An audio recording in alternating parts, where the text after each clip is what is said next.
زمیں پر یہ آیا ہے جنت کا۔ رمضان المبارک میں حضور اکرم صلی اللہ علیہ وسلم کے دو امور جو تھے وہ روزمرہ کی جو آپ کے معمولات تھے اس سے زیادہ ہو جاتے، ایک تلاوت قرآن کریم اور ایک آپ کی سخاوت۔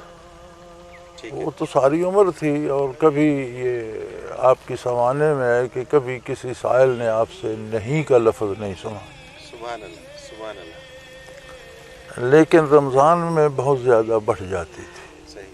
اور رمضان میں تلاوت بھی حضور بہت زیادہ کیا کرتے۔ اصل بات ہے جی حضور حق کی، ساری عبادات، سارے معمولات، سارے امور دنیا، ان میں اللہ کی یاد موجود ہے۔ جب آپ کوئی بات کرتے ہیں تو آپ کو خیال ہوتا ہے کہ اللہ کریم سن رہے ہیں، غلط نہ کہوں۔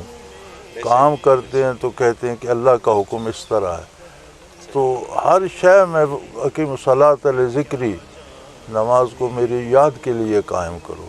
عبادات بھی اللہ کی یاد کو زندہ رکھنے کا سبب ہے، معاملات بھی۔